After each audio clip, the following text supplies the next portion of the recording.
Perfect. All right, so today we're in chapter 8. We're trying to get to chapter 9 just about as quickly as we possibly can. We don't want to short shrift chapter 8, but our focus during this Lenten season is to go starting from chapter 9. So just to sort of get our group caught up, we're going to go through chapter 8 as quickly as we can, but we're still going to stop at a couple of points and sort of figure out what's going on. So chapter 8, verse 1, soon afterwards, he went on through cities and villages, proclaiming and bringing the good news of the kingdom of God. The 12 were with him, as well as some women who had been cured of evil spirits and infirmities. Mary, called Magdalene, from whom 7 demons had come out, and Joanna, the wife of Herod's steward, Chuza, and Susanna, and many others who provided for them out of their resources. Now, what's interesting about this is we have said throughout our study of Luke has a few places where he does want to focus on some things. He is, I hate to use the word justice. I hate to, those are sort of buzzwords today, but he does have a few things that he's particular to. One is he's very particular on the poor.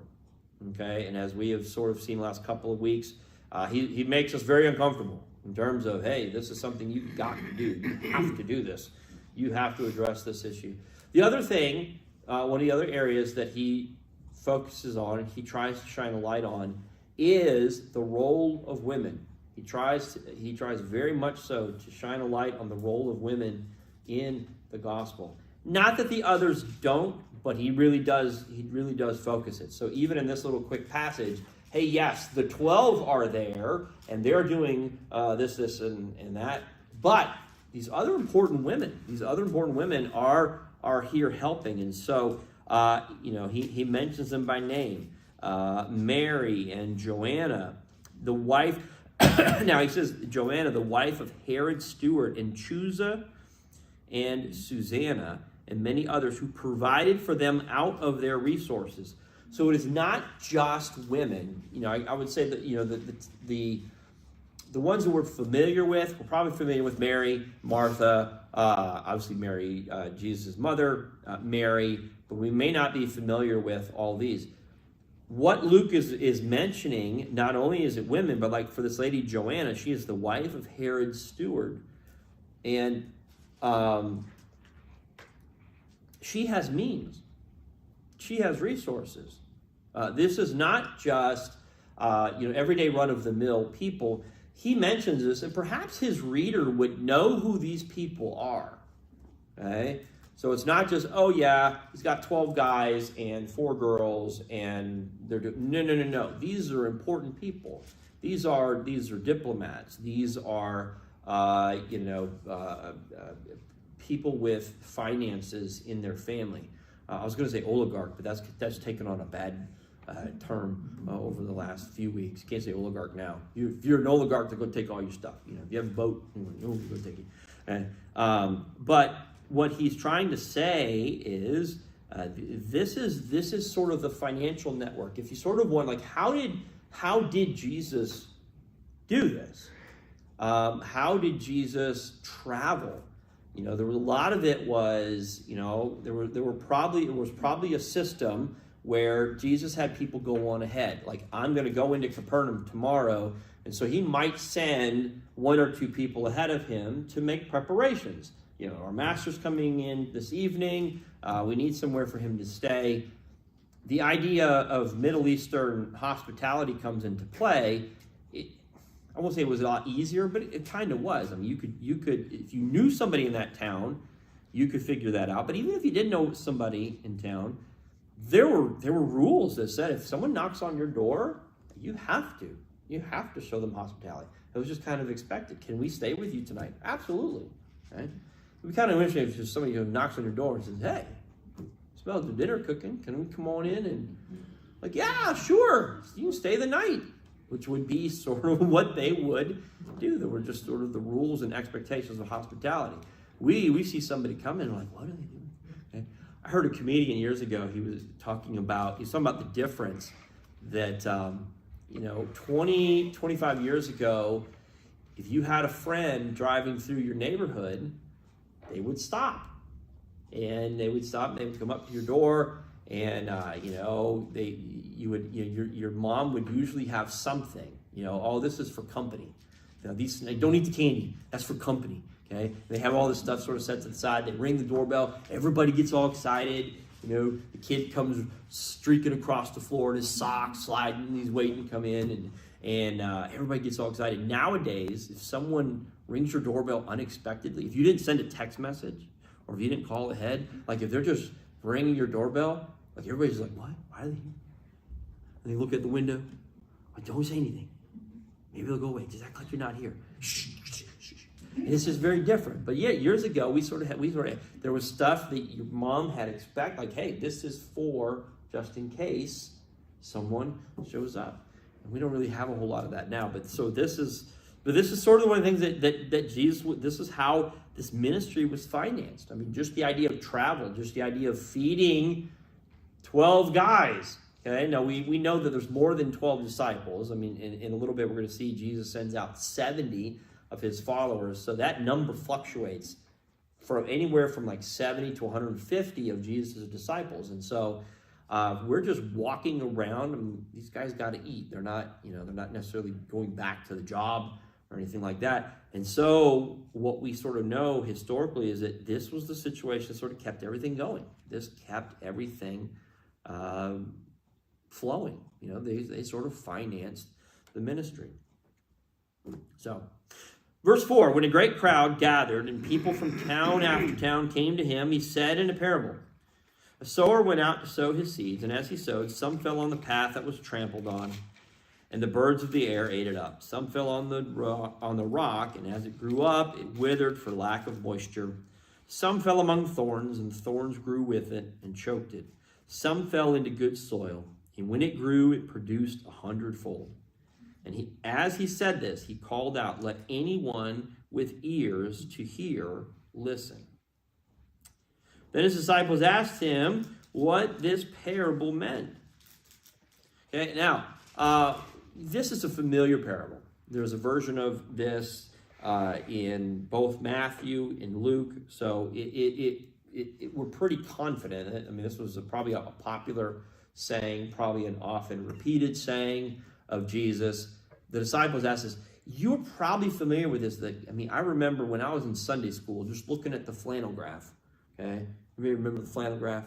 Okay, there'd be a little flannel graph person, and they would be walking through like a little fence, and they would be throwing the seed, and the seed would go over here. And this was a fun story. It was a popular story when you were a child. But the disciples are here, like, what does this parable mean? He said, to you it has been given to know the secrets of the kingdom of God, but to others I speak in parables, so that looking they may not perceive, and listening they may not understand. So it is interesting. Why is Jesus doing this? He says, I have a message that I'm giving to everybody. And that message, I'm speaking sort of at 30,000 feet when I'm talking to the crowds. When you guys have questions later on, I will come back. And I'm designing it in a way that I want to see if you're going to come after for more. Okay? It would be sort of like saying, hey, everything we say on Sunday morning, that's enough for you to live your whole life. I would be very quick to say, no, that is not. Okay? If you want more, if you want something else, that's where, this is what Tuesday morning is. This is what your own devotional time is. This is what your own prayer and relationship time is. And so Jesus is sort of saying this. I'm giving it to them. I'm not trying to hide anything, but I'm giving it to them in a way that I want to see if it just sort of catches their attention. Okay, it's almost like the preview for a movie. Okay, Hollywood spends incredible amounts of time making a trailer for a movie, and I always get annoyed because usually the trailer tells the entire story. I always think, you know what? I just saved $10. I just watched this incredible trailer. I know exactly what's going to happen. But the trailer is not the movie. The parables are sort of like the trailer. This is if you want to really figure out what this story is, you got to come watch this show. So he says, he gives an explanation, verse 11. Now the parable is this: the seed is the word of God. The ones on the path are those who have heard. Then the devil comes and takes away the word from their hearts, so that they may not believe and be saved. The ones on the rock are those who, when they hear the word, receive it with joy. But they have no root. They believe only for a while, and in a time of testing will fall away. As for what fell among the thorns, these are the ones who hear, but as they go on their way, they are choked by the cares and riches and pleasures of life, and their fruits do not mature. But as for that in the good soil, these are the ones who, when they hear the word, hold it fast in an honest and good heart, and bear fruit with patient endurance. So, you've probably, again, heard this before. What he's basically saying, you have a responsibility. Once you hear the word given to you, once you read it, once you hear something on Sunday, you hear something on Tuesday, you read something on your own, you read your own study materials, it's up to you. What are you going to do with it? Okay? There are plenty of times, one of the things that I try to do, I read a ton of leadership books, church leadership books, things like that. And the habit that I had to start getting into was I would just read the book and just read the book. I'd read the book. Oh, man, that was a great book. And I just set it to the side, put it back on the shelf. And then I will think, what was that book about? I don't know. I got it done. It's like finishing War and Peace. It was great. I just finished it. What did you learn? Like, what did you get from it? What are the things? And so I try now to say, okay, what can I get? I'm not going to try to take 10 principles and try to apply it, but what are the 3 things? What are the key things? What are the key ideas that I got from this? If not, I'm just blowing through material. I'm just blowing through it. So that's what, and I'll listen to like podcasts, and they sort of reinforce that all the time too. It's like, you got to make sure, like, don't just listen to stuff. Like, if you're going to do something with it, do something with what you have heard. Because, like this example, yeah, it could be great. This could be the best teaching in the world. This could be the greatest principle in the world. If it just goes, if it falls on a rock and it doesn't take root, if it gets eaten up and, all of that, it's not, you want it to grow. You want to put it in good soil so that it will grow. Now, verse 16, he sort of elaborates on this a little bit. And if you're familiar with the Matthew Sermon on the Mount, you've heard a version of this. This is in Matthew's Sermon on the Mount, right after he goes into the Beatitudes that Matthew puts this with his material. But in verse 16, no one lighting a lamp hides it under a jar or puts it under a bed, but puts it on a lampstand, so those who enter may see the light.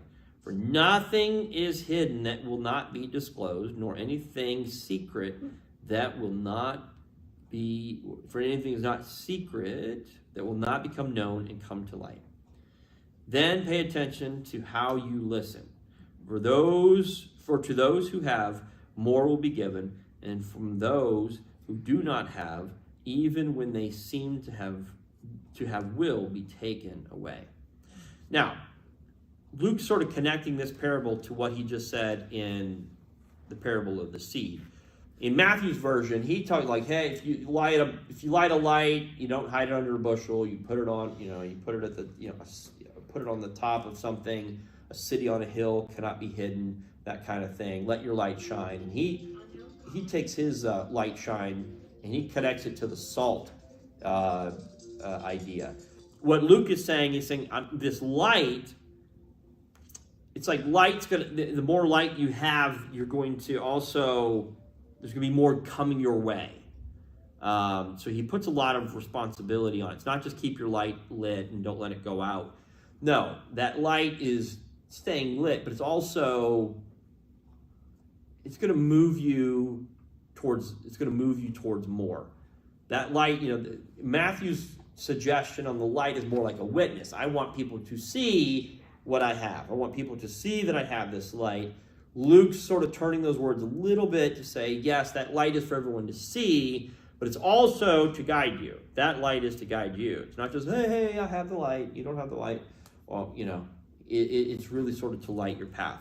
So he's sort of thinking, like, you need to take some responsibility with the seed that you've been given, with that word that you've been given. All right, verse 19. If you're a mom, this one's interesting. Okay, do not read this one on Mother's Day. This is not the Mother's Day passage. Okay, this would get me into big trouble. Okay, so verse 19 of chapter 8. Okay, then his mother and his brothers came to him, but they could not reach him because of the crowd.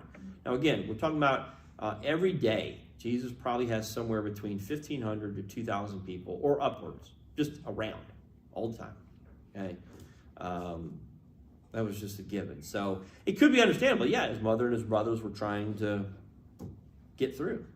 Say, hey, we need to talk to Jesus. And he was told, your mother and your brothers are standing outside wanting to see you. But he said to them, my mother and my brothers are those who hear the word of God and do it. Ooh, man, that one's, oh. You mean your mother's... Now, what is that? What is that? Now, a lot of commentators have suggested, because Jesus does something very similar to this at the beginning, at the wedding at Cana in John chapter 2. Jesus goes to this wedding with a few of his disciples. Mary, his mom, is there, and she asks Jesus, they've run out of wine. She asks Jesus to get involved, and he responds with this very wonderful, warm thing where he says, woman. Don't call your mom woman. Woman! I just couldn't even imagine calling my mom, hey mom, woman. What most commentators suggest is he's trying to, we don't know the backstory. We know that James is the brother of Jesus, and James really comes online after the resurrection. Okay? When we see the picture of Jesus on the cross, his siblings aren't there. There's really only two characters of note, or three. I mean, there's Mary, his mom, Mary Magdalene, and John. Okay, his siblings aren't anywhere around. There could have been some pressure from other people where religious people came to his mom, came to the siblings, say, hey, you guys got to get him to shut up. Like, he's got to stop. He's causing a nightmare. There's 2,000 people everywhere, all the time. Okay? He's causing traffic jams in the city. He's saying stuff that is not good. So there's some of that. There's not a whole lot that's conjecture. Like somehow there's some influences coming from his parents. From his mom and his siblings. This could have just been an honest, like, hey, we're your family. We have precedence over everybody else. Okay. Now your family may act like that too. Okay. I have family members that do not care what my day is. Okay, you got time? And I kind of I can see somebody's. I love all of my family. If I see certain phone numbers, like, oh my gosh, I just know it's going to cost me an hour.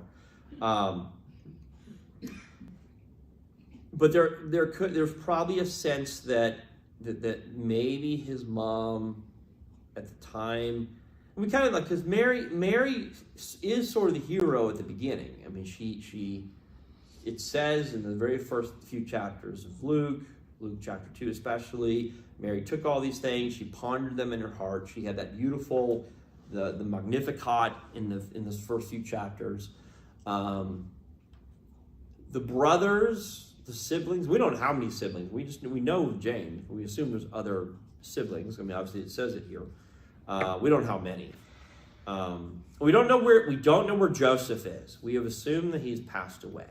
Okay, that Joseph was probably a little bit older than Mary when they got married, and by the time Jesus is 30, Mary is probably somewhere around 46, 47, 48 at the oldest, and dad has probably passed away. So we're not sure. For some reason, he wants to make a statement. He says, my family doesn't have an inn. Okay, my family does not have this sort of pride of place where I'm going to stop everything.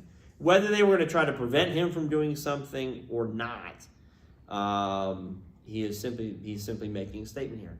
It is an odd statement. It is, we are a big family value. You're like, oh man, family values. You gotta do family values. Jesus is like, yeah. I want to make sure I'm not a royal family. There's not, And what's interesting, when Jesus dies, James becomes the leader of the church in Jerusalem, but he does not hand off his ministry to James. He hands it off to Peter. He hands it off to the 12.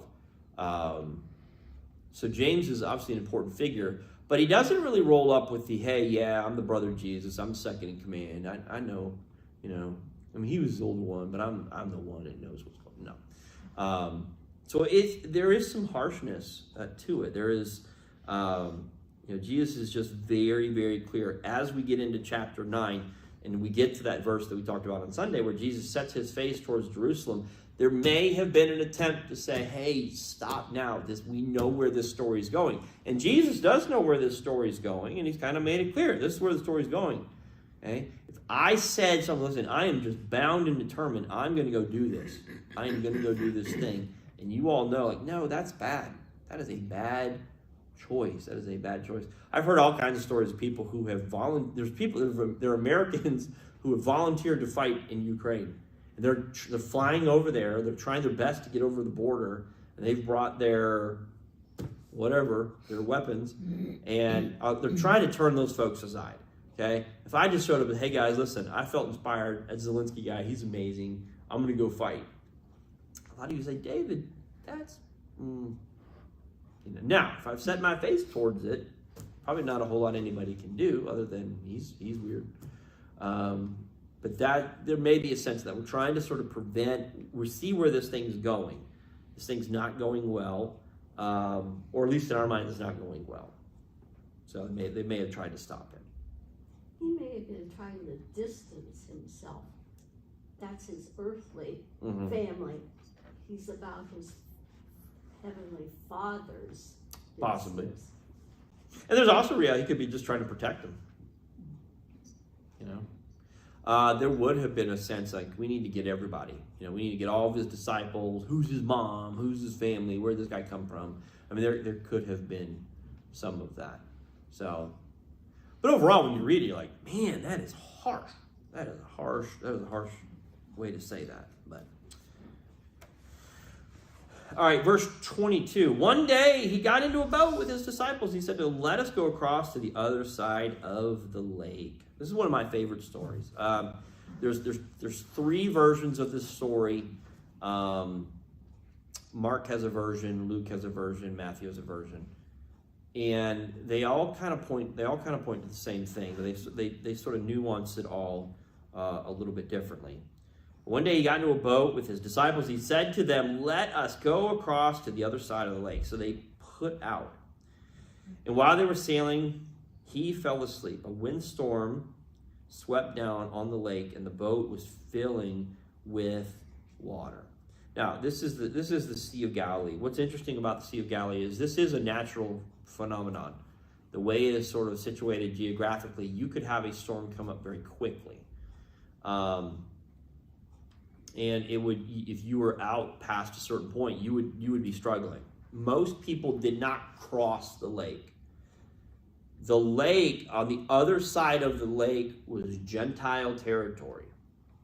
And so just the very fact, we sort of brush over this because it's just sort of the continuation of the story.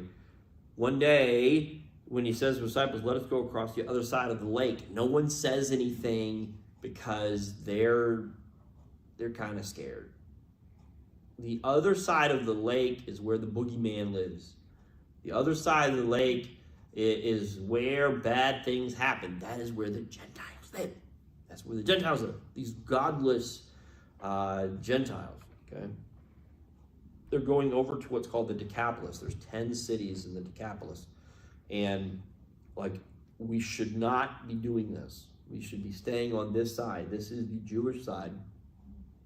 Most people would sort of go out, they would fish, they would come back. They would go out, fish, and come back. But just to say we're just going across, there was very little. Unless you were just a tradesman or something like that where you had to make that. But if even so, there would be ways like, hey, can we walk this thing? Can we go around? It was really for expediency.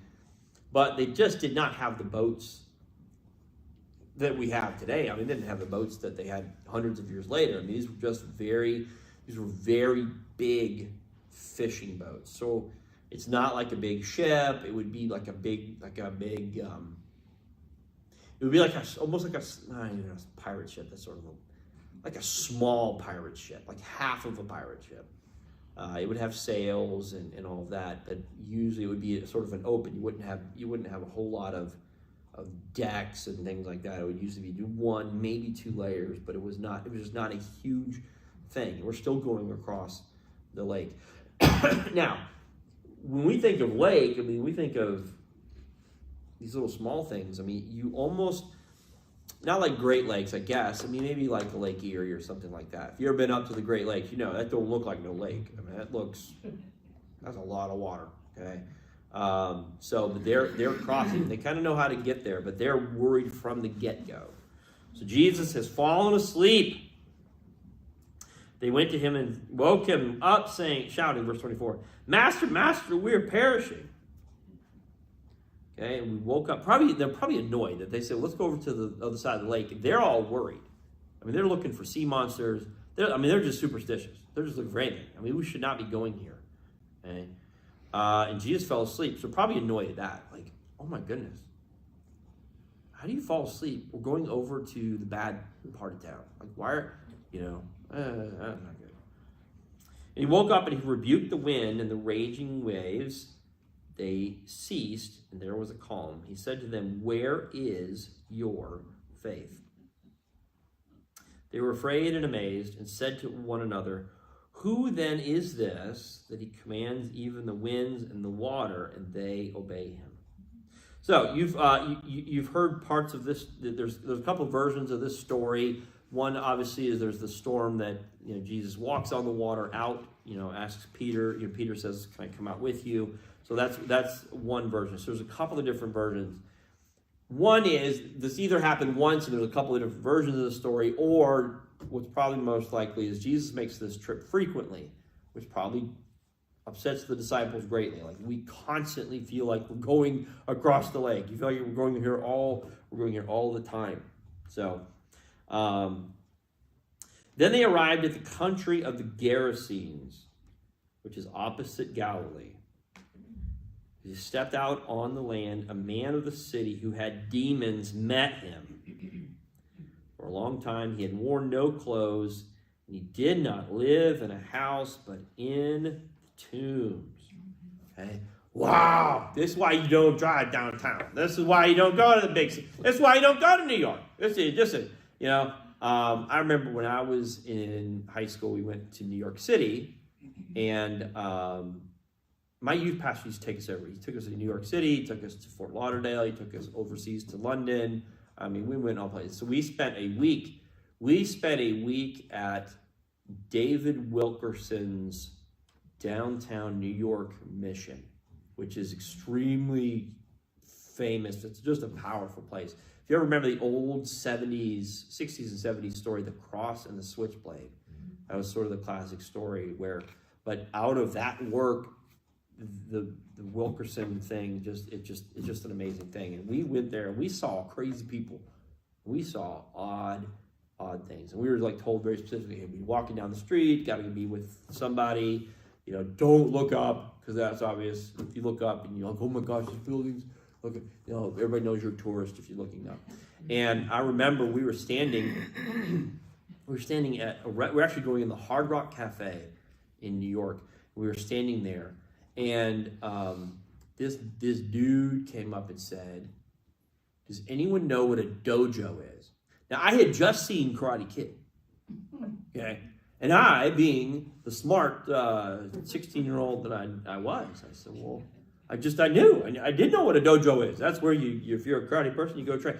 And I said, I know what a dojo is. And then this guy's face changed. He said, step across the line. I'm like, what do you I didn't know what to do. So all like the bodyguard comes out of the Hard Rock Cafe and he moves him on. But I was like, oh my gosh, I have just upset. Like, and this guy was so funny. He's like, we will fight later, but the big bodyguard man tells me I need to go. Get on. I had no idea. I was like, I just answered a question. And they said, don't answer questions. Don't answer questions. Hey, you're a smart kid. Don't answer questions. Hey. But then when the disciples see this, like, we told you not to come here. We told you not to come here. We told you we should not be here. As soon as we get out of the boat, we put 1 foot on the shore. We don't even get into the town. We don't even get into the city. And there's a crazy man that comes out. He is demon-possessed. Of course he's demon-possessed. We're in the land of the devil, okay? They believe that the devil lived in this region. They believe that the devil lived, that Beelzebul lived in the garrison. They like this was his throne, that the 10 cities of the Decapolis were the throne or the place where the devil lived. And it was very easy for them to sort of say, God lives in Israel, and the devil lives in the garrisons. The devil lives in the Decapolis. These are pagan people. That was just sort of how they had it set in their mind. And so they're sitting there going, hey, I knew this would happen. I knew this was going to happen. So when he saw Jesus, though, the story shifts a little bit in verse 28. When he saw Jesus, he fell down before him and shouted at the top of his voice, what have you to do with me, Jesus, Son of the Most High God? I beg you, do not torment me. For Jesus had commanded the unclean spirit to come out of the man. For many times it had seized him. He was kept under guard and bound with chains and shackles. But he would break the bonds and would be driven by the demon into the wilds. Jesus then asked him, what is your name? He said, Legion. For many demons had entered him. Okay? I'm not a horror movie guy. I have relatives that are horror movie people. They love it. And I just can't watch horror movie, you know. I'm just not, I mean, I get scared when like Spider-Man's in trouble. That's as far as I go with the whole horror movie thing. But this is like, man, just a short thing. No, this is not just a demon-possessed man. This is a demons-possessed man. They begged him not to order them to go back into the abyss. Now, Luke does not give us a lot of details. I am not an angel expert or a demon expert. What's going on here, we sort of look at this. Our modern minds sort of get stuck with this. There seems to be rules involved. Okay? You know, if God is going to do something or if Jesus is going to do something, they kind of expect, well, if you're going to do something with us, you're going to send us here. You're going to send us, back to the abyss or the place of evil or whatever. We're not privy to all that. We're like, how does this work? So, and we think about, casting out demons. Your image might be, some tent revival, and a dude in a white suit, asking people to come down and people flailing and all that. I've seen that stuff. I've seen that stuff. I've seen real of that stuff. I've seen fake of it as well too. But I certainly don't imagine myself. So Cole asked me the other day, am I licensed to, what'd you ask me the other day? Am I allowed to do an exorcism? Is that what you asked me? Yes. So that's where I had 2 boys in the car asking me, am I allowed to do an exorcism? And I had to think, I guess I could. I don't think I would sign up for it. But I would say what I know to say, Now, actually, what's interesting, as weird as it sounds, the Catholic Church still has an office of exorcism.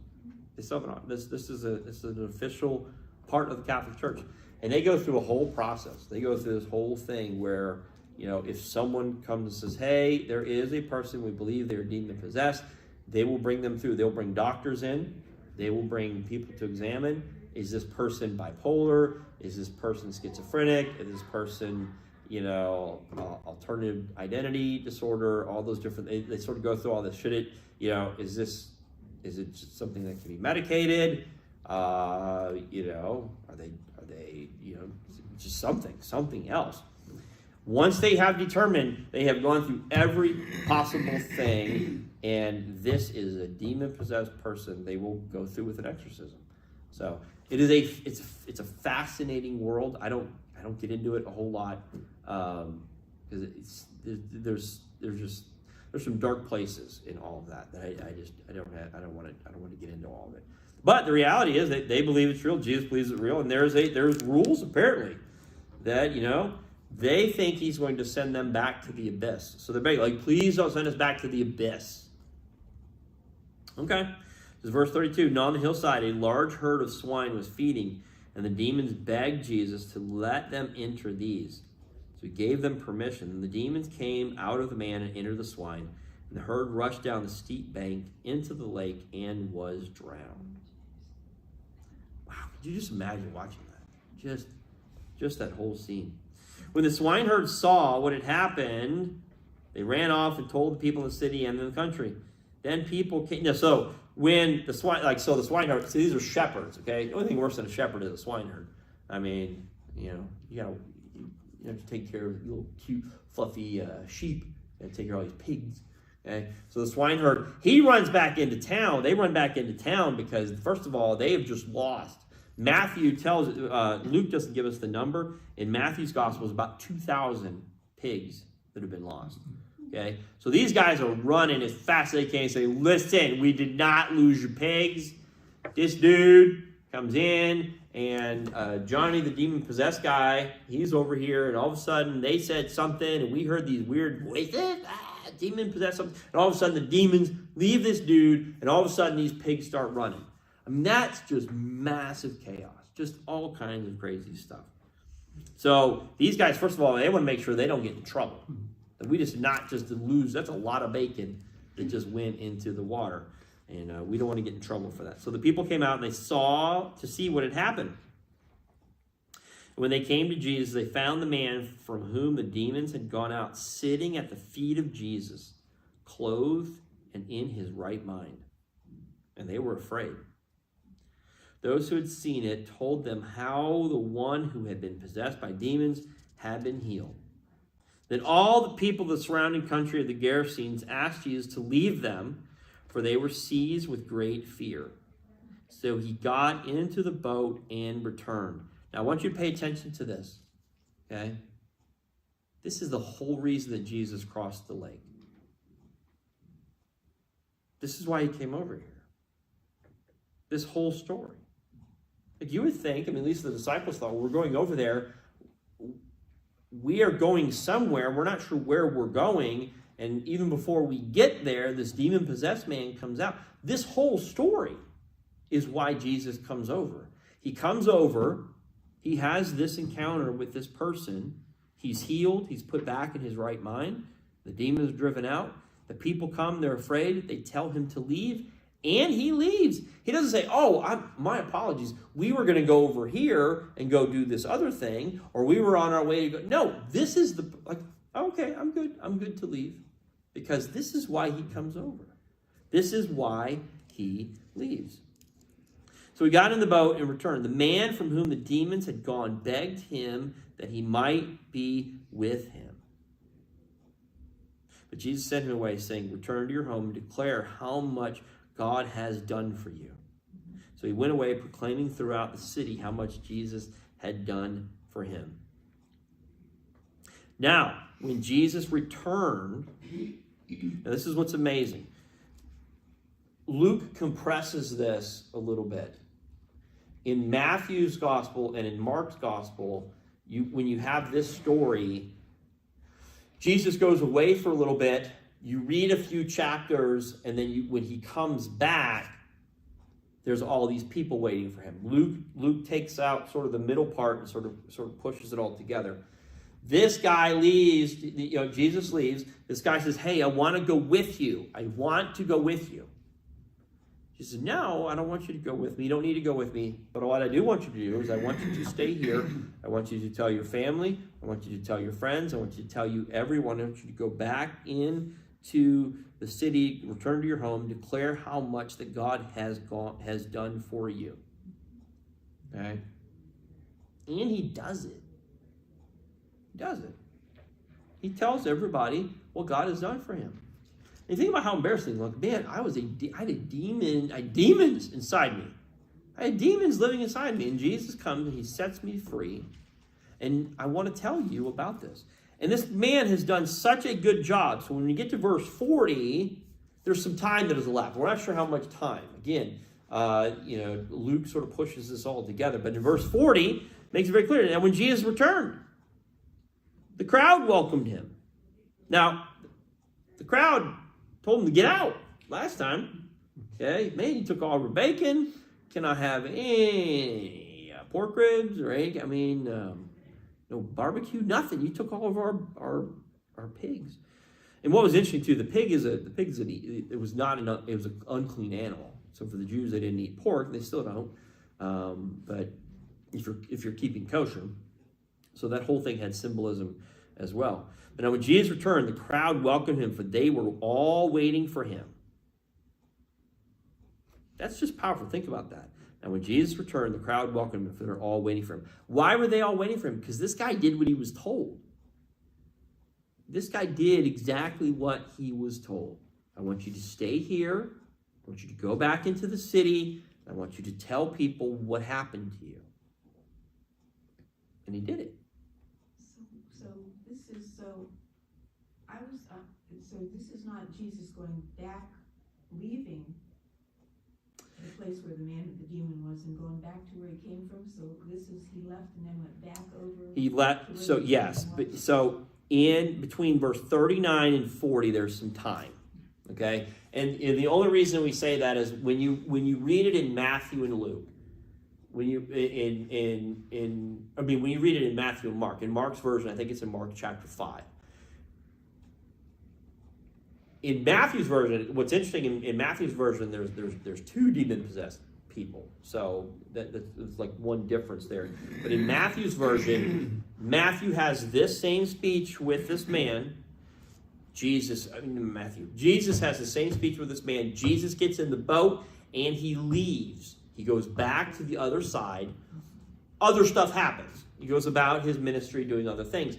When he returns, the place is called this little town is called Cursey, and what it's the history behind it is very interesting. This little spot where if the geography is correct, but in Matthew's version he leaves. Then he comes back. The next time that he comes back across the lake, there's crowds waiting for him. Okay? This is the first time Jesus goes across the lake and no one's there. All that Jesus does is he goes across, he heals this guy, he delivers this guy, and then he leaves and he goes away. So Matthew and Mark both arrange it like that. In Luke's version, he just puts the whole story together. He doesn't come back to it. It's powerful here. You don't really pay attention when you're reading it in Matthew and Mark's version. You don't always remember. Now, when Jesus had entered into the Decapolis, it's hard to remember the last time he was there. This is the story that happened. So that's probably what Luke's thinking. He's like, I do want to make sure you guys get this. I want you to understand that Jesus comes. He just comes for this one person. He leaves. When he comes back, there's crowds waiting for him. That this guy was obedient. That he did exactly what he was supposed to. So he wants to focus it that way. He's basically telling the same story in a different way. I think what made me confusing was I was thinking that the area they went to and went across the sea was a Gentile area. Yes. But in this part with Jairus was a ruler of a synagogue, and so I'm thinking if it was a Gentile area, I was just surprised that there was a synagogue if it was on that other side where the demon-possessed man was. Why he's over there, we're not sure. Now, there also is this reality he might just be, there are times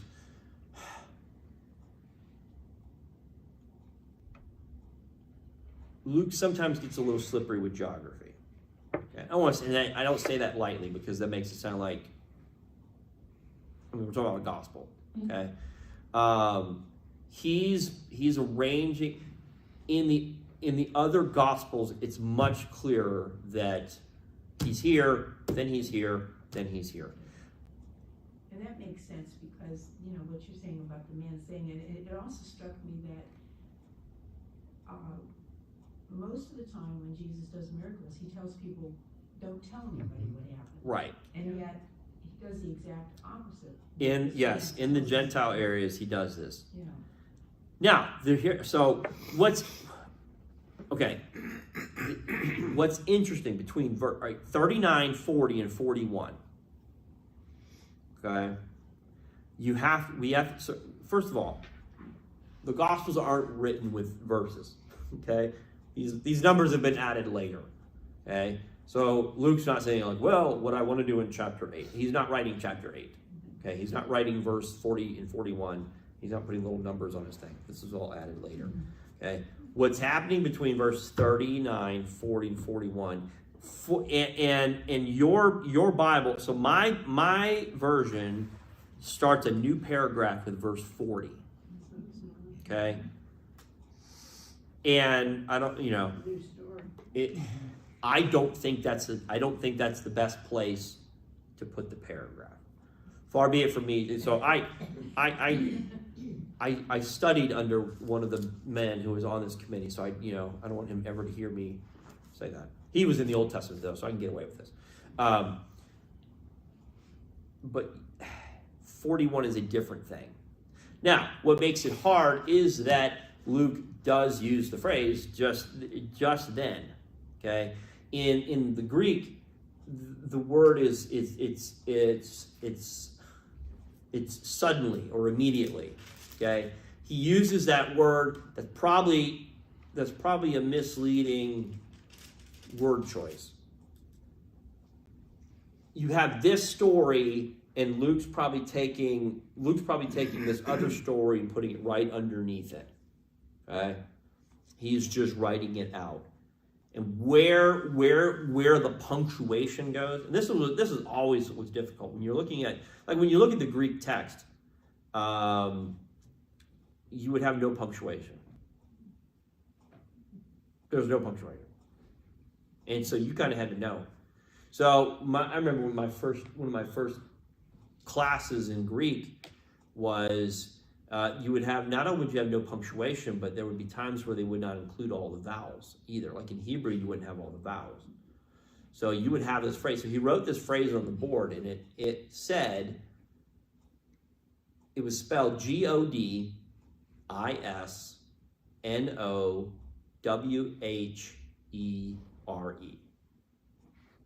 But he put it all together, and there was no spacing.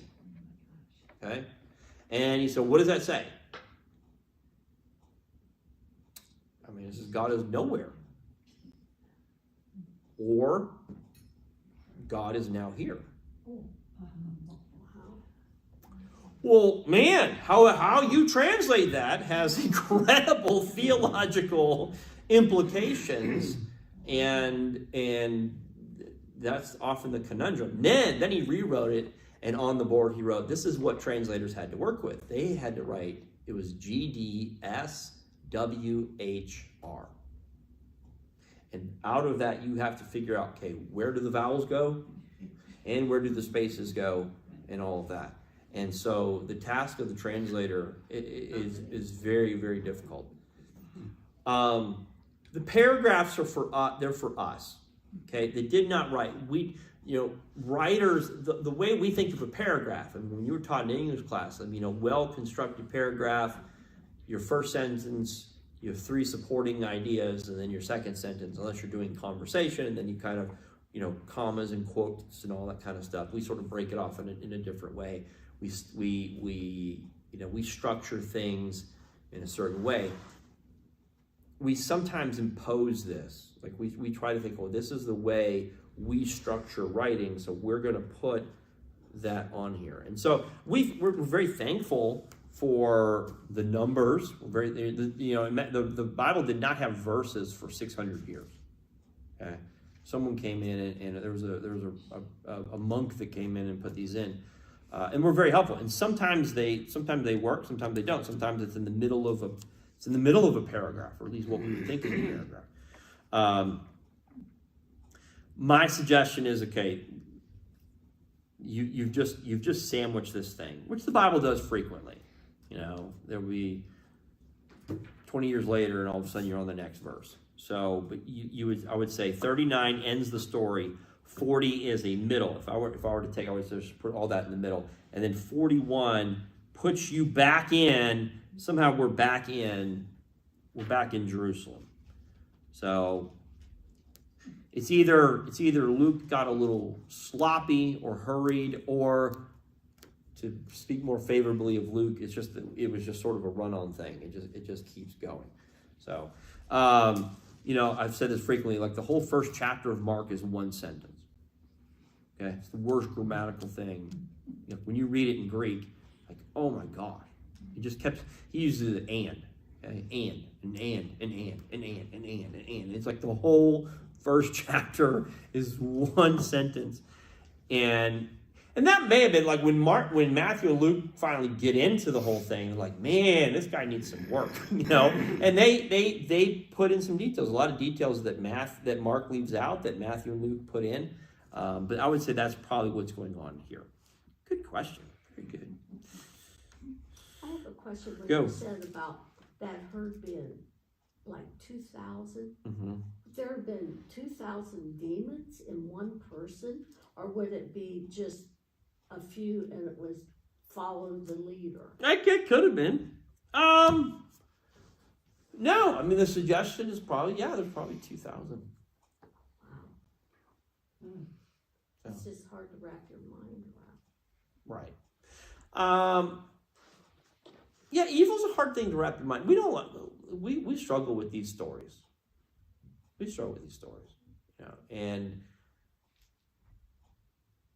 I could probably say, we've seen some bad people. You've seen some bad people up close. Okay, to see someone who's demon possessed, that's a hard sort of thing to wrap your mind around. They're that completely evil. Now, I've talked to police officers. I've talked to people who are in law enforcement, people who are in the prison system. And while you can't put that stuff on paper, they say, listen, that dude's got something. He is evil. I mean, he's pure evil. Okay. You think about like mass murderers and those kinds of things. Like in what our culture tries to do, unfortunately, well, there's got to be there has to be an explanation for it. We don't like the idea of an explanation. We don't like the idea of demons and angels. Okay, and now we went through that series last year. We went through heaven. I mean, like, this is real stuff. But our world doesn't like that. We don't like. Dude killed 10 people because he was demon possessed. Like, no, man. There's something else. Well, he was raised in this environment. He was neglected by his parents. He was molested as a child. He was. Something happened to him. He was, traumatic event. He is off balance. He's chemically imbalanced, which all of those can be true. And at the end of the day, no, there is, if you don't allow evil in the world, this is why we're so shocked. Like, we're shocked by Putin. And we're shocked. Who would do this? Evil people. And there's a bunch of them. Demon possessed. I don't want this to go on the internet. I don't know that he's. I think motivate. Now, here's the other thing too. We have to. We're automatically assuming we're putting America on the good side. Okay. We're just putting us on, like, Kingdom of God, the United States. The United States is the short one, but we're right there. No, I mean, you think, what? How does Hitler become a Hitler? How does Pol Pot become a Pol Pot? How, it's stuff on some levels evil. There were people, when you hear some of the stories that come out of like Nazi Germany, and not just Hitler, like some of the science experiments that were done and the things that were done to people, and there were people that did not like or agree with what was going on, and there were people that enjoyed it. There were people that they knew. I mean, just to like how we think how far would you have to go before you realize I'm a soldier. I work for the government. I'm in a situation where we're killing people on a daily basis, and I'm just watching that happen. You have to have a category for evil. That has to be a category. If not, then what happens is you blame God for everything. Why did God let this happen? Why did God allow the Holocaust to happen? And all of a sudden it's God's fault.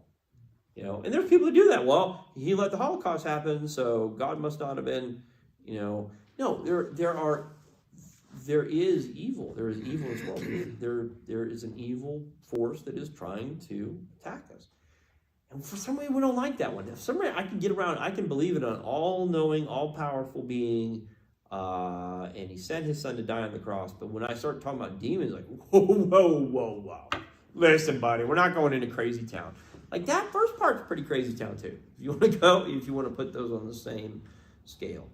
That it's not, so we just don't like it. We don't like that idea that, no, there's evil. There is evil in the world. So, what a way to end. What time is it? It's 11:15. All right, we've covered incredible amounts of ground. This coming week on Tuesday, it will be up on Tuesday. You'll be able to watch it whenever after 10 o'clock on Tuesday. It'll be up on Tuesday at 10 o'clock. So don't come here. You'll be all alone. But we'll be online completely. So for those who are watching this as well, we'll all be online next Tuesday at 10 o'clock. We'll finish all of this. We're going to go into chapter 9 a little bit tomorrow night at our Lenten Bible study. So if some of you will be here for that, we would love to have you. That starts at 6:30. That will be in the lounge. We'll have coffee and desserts for all those that are interested in joining us and being a part of that.